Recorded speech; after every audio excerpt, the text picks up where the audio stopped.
Well, the state of North Dakota has now selected its delegates to go to the Republican National Convention in August. Even though Rick Santorum came in first and Ron Paul second in the North Dakota Caucus, Mitt Romney actually won the state. But did that win come through the railroading of the system? Ben has the reality check you won't see anywhere else.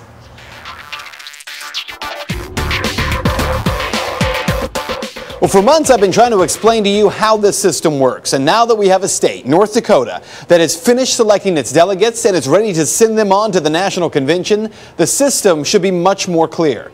Unfortunately, how those delegates in North Dakota were selected was anything but fair. Let's begin with how the North Dakota vote played out. North Dakota held its caucus on March 6th, Super Tuesday. When voters went to the polls, it was effectively a straw poll. Didn't really mean anything. Even so, Rick Santorum finished with about 40% of the vote, Ron Paul with 30%, and Mitt Romney finished third with 26%. Now flash forward to the North Dakota State Convention last weekend. 1,700 people showed up to vote on who would be selected to go to Tampa and the Republican National Convention.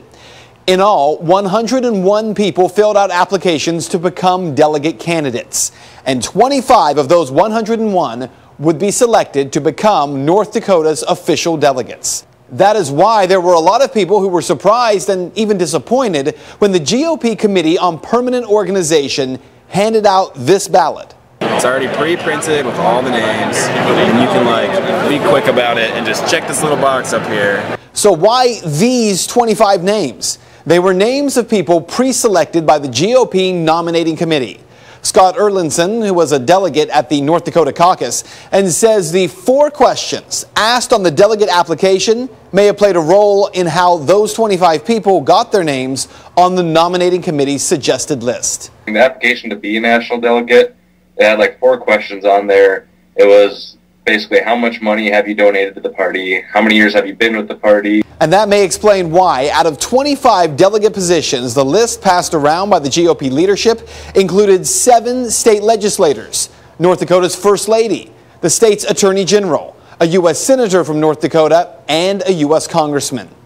The other bigger problem, though, with this slate, as was pointed out during the convention, many people have identified themselves as Mitt Romney supporters publicly, and they've endorsed him publicly. They're on his list, and they have the majority. They have almost 60% of the delegates of the 25 presented are Mitt Romney. Now, you're going to caucus, but they're not bound, and I appreciate the party changed the rules. Since you were chairman, they changed the rules to make them unbound. The fact that they're unbound, why would we restrict the democratic process of allowing all the delegates to vote for all of the candidates in a paper ballot? Stan, this is a railroad job, and you can make it about Ron Paul, and it's not. So to be clear here, 60% of the names on the GOP's prepared list were Romney delegates when he got only 26% of the vote. And to ensure that all the names were made public, the caucus chair, Stan Stein, had the remaining 76 names put up on a large screen, which changed periodically. At nearly the end of the meeting, a 20-year-old woman stood up, though, and asked the question that so many people then and even now are wondering. I truly mean to be respectful, but I just want someone to help me understand why I'm here as a delegate, because I was under the misconception, I guess, that by coming here I would be allowed to look at a ballot that's arranged by no preference as to who has the most experience or clout in the Republican Party, but not having to do with anything but the fact that they are equal because they are a delegate at the state convention, and that we can go through it alphabetized, not segregated by a selected group of individuals that was decided on yesterday.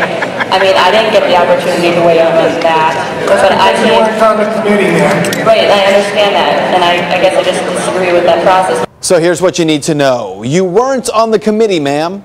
That could be the slogan for this entire primary season for Republicans. What has become so clear as we monitor these events from state to state is that in this primary, voters are given the appearance of having a voice and a hand in the process when clearly they do not.